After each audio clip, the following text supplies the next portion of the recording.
What's going on, guys? My name's Josh and I'm back today with another video. So if you're new to the channel or if you've been with me for a while, one thing to know, I'm a huge Scream fan. We actually just got a new Scream movie this year and I was really excited because Courtney Cox came back as her role, Gale Weathers. I love her in that role and I'm so happy she came back for another movie. But we also got some more exciting Courtney Cox news because she actually has a new show that just premiered on Starz called Shining Vale, and it's a horror/comedy. So that's definitely up my wheelhouse, definitely something I want to check out. So yes, I'm going to be watching this show every episode and I'm going to do episode recaps.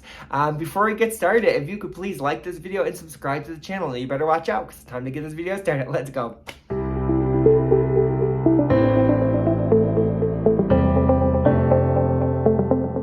Shining Vale just premiered on Starz today, and I want to go over the cast. So Courtney Cox plays Pat Phelps, or Patricia Phelps, and then we have Greg Kinnear plays her husband, Terry Phelps. Then Gus Bierney plays Gaynor Phelps, her daughter, and then Dylan Gage plays Jack Phelps, her son. And just to go over the plot summary of the show, a dysfunctional family moves from the city to a small town after Patricia, Pat Phelps, a former wild child who became famous through writing a raunchy female empowerment novel, is caught cheating on her husband. In an attempt to rebuild their family, they move into a house where terrible atrocities have taken place.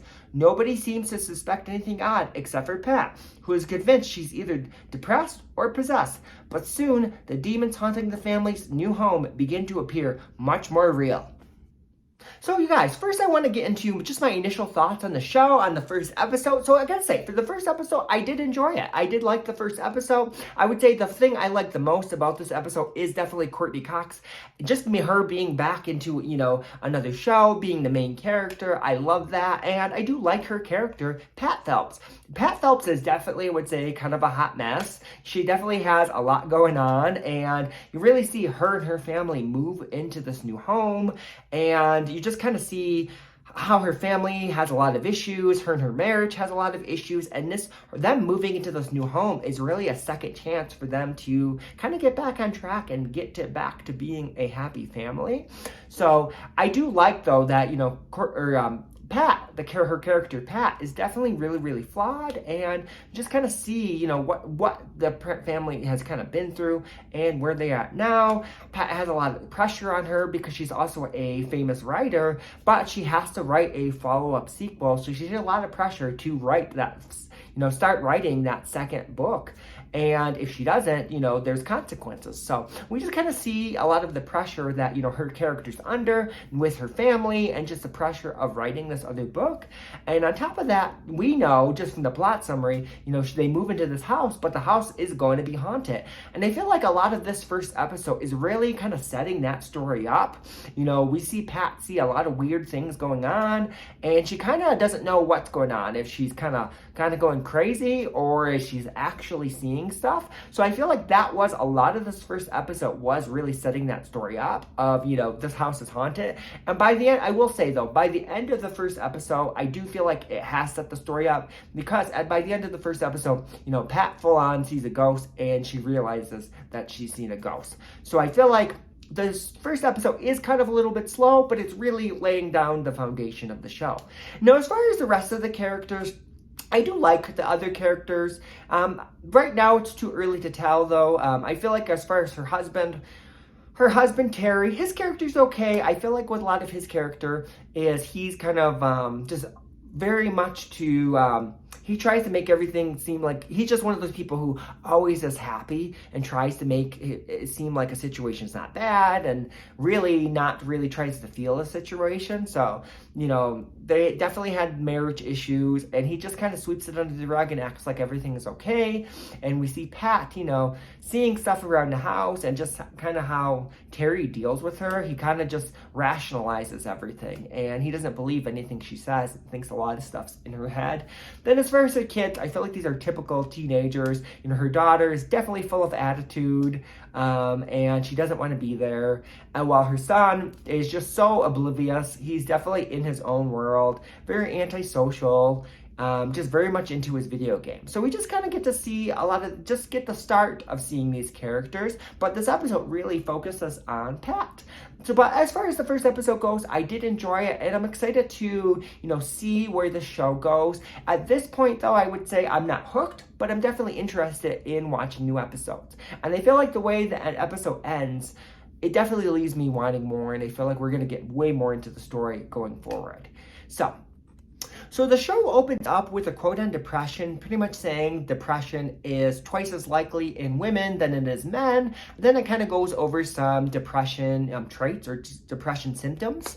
And next we see a quote saying, possession also has very similar, the same qualities as depression, and that women are also twice as likely to suffer from possession over men. So that's kind of what the quote opens up the show. Next we see, the Phelps family, they're all in a car ride. They're moving to their new home. They're moving to Shining Vale. And we kind of get a glimpse of this family's personalities. The daughter definitely does not want to move. She's kind of telling the dad to turn down his old people music, and you could just tell she's not happy. The son, Jake, he is just so oblivious, just kind of in his video games. He doesn't really know what's going on. While, we get to glimpse at Terry. Terry's singing and trying to make the best of things. And then we see Pat. She's kind of zoned out and thinking about, an affair she had.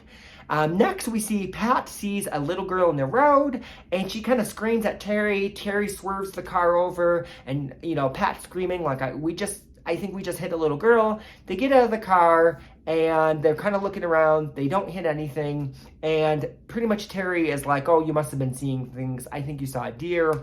Pat is really convinced, though, that she saw them hit a girl, so she's just kind of really freaked out, but they didn't see anything, so they get back in the car.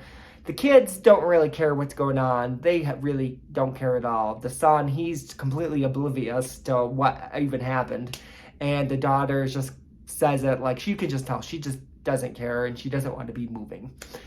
We finally get to the house. They move into Shiny Vale. We get to see the house that they're moving in, and it's this big house. Definitely a big house. Definitely looks creepy from the outside. And then pretty much the daughter says, we're only moving here because mom had an affair. The dad pretty much is like, no, that's not why we're moving here. We're moving here because we get a deal on the house. The family, all decides then to kind of go check the house out. And then Pat turns around and she sees a neighbor. She kind of says hi. A car goes by, and the next thing she turns around, the neighbor's gone. Pat later goes in the house. Then we kind of we see, Pat and Terry meet with the realtor, and Pat's pretty much saying she's going to use the attic as her writing space because she writes novels or writes books. And then the realtor is kind of asking her questions on that, like, oh, did you write anything I know? And then Pat tells her, the book she wrote, or pretty much Terry tells the book that Pat wrote.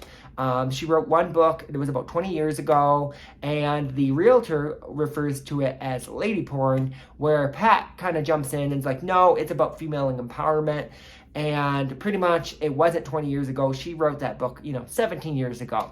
The realtor, pretty much Pat says, it's really cold in this house. The realtor kind of makes a weird comment saying, the house just doesn't have used to having people inside her. She says it in a weird kind of like sexual way. Definitely kind of weirds Pat out a little bit, but then she leaves. Next we see, Terry comes in. He just got done cutting wood out in the back, and we see the kind of all family having a dinner and just kind of talking about, the new home and what they're hoping for. And really, Pat and Terry are looking at this as a new start for their family, a new way to reconnect and just kind of get closer as a family. Kids aren't really excited about the new home, but, Pat and Terry are looking at this as a second chance. Kids kind of go off in bed, and then we see, Pat and Terry, pretty much Terry says, they should have sex, and it would be the first time they had sex since pretty much Pat's affair. Then we kind of get a flashback to, Pat and Terry in counseling, and pretty much 3 months before, it was revealed that, Pat slept with, someone fixing an appliance at their home, and she, slept with someone and cheated on Terry. And they're in counseling because of this, and couples counseling. And this kind of goes into the therapist is asking them all sorts of questions, and it's revealed that, Pat, his mom suffered from depression and psychoses or something like, pretty much he has mental health issues. and Pat is a recovering alcoholic. And then the doctor pretty much prescribes, antidepressants for Pat. So we kind of get that flashback now. We're pretty much back to the house. Terry goes upstairs and Pat's like, I'll be up there in a few minutes. And she's kind of doing stuff downstairs. She looks out the window and the next thing you know, there's a woman standing in front of the window. This freaks Pat out. She runs upstairs. She goes to tells Terry like, oh my God, I just seen a woman standing outside the front window or one of the windows. And Terry's just asking a lot of different questions and kind of picking apart her story. And Pat's like, I don't really care about the story. Like, I saw someone out the window. You need to go check it out now. And we just kind of see their dynamic where, Pat kind of freaks out. She knows what she saw and just, Terry doesn't believe her at all. Terry goes downstairs. He checks everything out. He doesn't see anything. And he just kind of tells Pat like, hey, I think you saw a deer. So that's kind of his excuse. I think you saw a deer, when Pat really knows she saw some woman outside. Terry said he's going to set up some motion sensor lights outside. So the following day, we kind of get to see, Pat's relationship with the kids. It's actually the kids' first day of school, and we see Gaynor come down, and she's wearing these really, really short shorts, and, Pat's like, you need to change, like, what are you wearing? This is your first day of school, you need to make a good impression. Gaynor's just pretty much giving her a bunch of attitude, mainly about the affair, and she's just definitely giving her some attitude. While, her son Jake is complaining about his lunch, and the kids are both basically complaining and giving Pat a really hard time. And then all this pressure from the kids, Pat just kind of freaks out and it's like, you need to do what I say. And she just kind of freaks out on the kids. And then I think once she freaks out, the kids kind of know like, okay, she's losing it. Let's not push her anymore. The kids pretty much have to she takes them to the bus. They have to take a bus to school. She's telling Gaynor to, she's just trying to give her some good advice, but Gaynor is definitely not following it and saying like she'll use protection and just really messing with her mom, freaking her out. Jake, on the other hand, is definitely having some social anxiety. He doesn't want to go to school, and Pat's trying to encourage him to, try to make a friend and, meet someone new today. That should be your goals. Meet someone new and try to be present. He gets on the bus and immediately sits next to the bus driver. We then see Pat goes back home, and she goes up to the attic, and she's trying to write her book. And she actually gets a call, I think, from her publisher, pretty much saying, like, you need to write, you've had 6 years. We gave you an advance copy or an advance for this book 6 years ago. You have 1 month to give us the first chapter. Otherwise, we're firing you as a client, and you're going to have to pay back your advance. So Pat is kind of really freaked out, and she's really under pressure because she's definitely having writer's block, and she sits up there trying to write a book, but nothing's coming to her. A ball kind of rolls up to Pat, and she kind of turns around, but then she sees her dog, Roxy. She thinks, he pushed the ball towards her. So she kind of pushes the ball back. The ball goes under a desk. Roxy's barking. She goes to try to get the ball. And as she pulls the ball out, she pulls the picture out. And when she looks at the picture, it's the little girl she saw, run in the road. And it's the lady in the window. So she kind of freaks out that she sees this picture of him. And it's an old picture. She calls her husband, Terry. Terry has to take a cab back from New York, and she's just kind of freaking out. She's like, listen, I saw this picture. The people I saw are dead, and just kind of like freaking out a little bit. She shows the picture to Terry, and Terry's like, these people are the people that came with the picture frame. And then as she looks at the picture, the people aren't the same people. It's not the girl from the road or the woman from the window. There are different people in the photo frame. So then Pat's starting to kind of question things, and she's telling pretty much Terry that she's like, I don't get a good feeling about this house. We should move. He's like, no, we left everything. We sold everything. We can't move. Like, we're here. Then Pat starts to question her sanity, and it's like, am I crazy? Where then Terry's like, you've always been crazy. But then Pat's really questioning it. Like, my mom, she was kind of crazy. What if I develop the same things? What if I become my mom? And pretty much her husband Terry is trying to be the voice of reason. Like, no, that's not happening. And then she Pat is pretty much tells him like, listen, I have to write this book, otherwise you're gonna pay the advance back. And he's like, literally, then you gotta write this book. Like, you have to write it, otherwise we're fucked. So then pretty much we see pretty much Pat is next, I think this is at the end of the week now, on a Friday. Pat is upstairs in the attic. She kind of prays, and it's like, please. She's praying for encouragement to start writing this book, and then all of a sudden, she starts writing. She's finally starting to write her chapter, and words are just coming out. So she's finally writing her book. Later on, she comes downstairs, and her family's at dinner. They're kind of having dinner at the kitchen table, and they're all kind of laughing. We kind of get a lighthearted moment with this family finally, and pretty much it's revealed that Jake just joined a Minecraft. He's a sports club, and they're kind of all laughing about it. And then Pat's like, "Oh well, did you know Terry was a cheerleader?" And then it's revealed Terry was a cheerleader in college, and he's kind of defending himself like, I wasn't a cheerleader. And then he actually starts doing a cheer. And then we kind of have this lighthearted moment with the family. He starts doing a cheer. Pat jumps up, Jake jumps up, they're kind of cheering. Then Gaynor, she jumps up as well. And they're all kind of dancing and doing this cheer and kind of having a happy moment. So next we see, Pat and Terry are sleeping. Pat hears a noise and kind of wakes up out of her sleep. She goes downstairs to see a lamp, kind of knocked over, and she thinks Roxy did it. So she actually takes Roxy for a walk. They're kind of outside, and she goes in the back, and she sees all this wood that Terry chopped. And it's not like a little bit of wood. It's a ton of wood. Like, he's chopped up so much wood.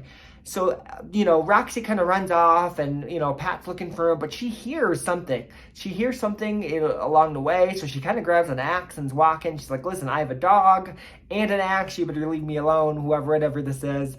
The dog makes a weird noise, so she's like, never mind, I have an axe. And then, the motion light comes, or she sees two little eyes sticking out, looking at her. She kind of freaks out. The motion lights go off, and it's actually a deer. So she sees a deer, and it kind of goes back to what her husband rationalized everything. You just saw a deer. So then she kind of calms down and thinks, maybe in her head, and kind of, she thinks maybe I was just seeing stuff, and everything's all good. She kind of comes down, goes back inside. She's kind of grabs a cup of coffee or tea, and she kind of is getting over her fear. She opens the window because she's kind of like, listen, I have nothing to be afraid of. The episode ends, though, because we hear someone behind her saying, Patricia, what are you doing in my house? Pat turns around, and the woman in the window is standing right there, and it's pretty much revealed that, she's a ghost. And, now Pat has confirmation that, she's seeing a ghost. And that's where the episode ends. So, yeah, so that was the recap of episode 1. I definitely enjoyed it. I feel like this episode did a really good job of, setting stuff up. But now I'm excited to see the next episode. I want to see this ghost and see, what happens next. Just from watching the episode, she got inspiration to start writing. I definitely know that, that's the ghost that helped her. But yeah, I'm just kind of excited to see episode 2, see how this all unfolds. But what do you guys think? I'm assuming at this point, if you watch this video, you have watched the episode with me. What did you think of episode 1? What do you think of the characters? What characters do you like? What characters don't you like? What do you think, overall of the show? Overall, like I said, I enjoyed it. I know it's kind of a horror/comedy. As far as that, it's not really scary, not really funny, but I still enjoyed it. I'm excited to see kind of where it goes. But please leave your comments below, and I want to hear your thoughts on this. And yeah, I will be back with episode 2.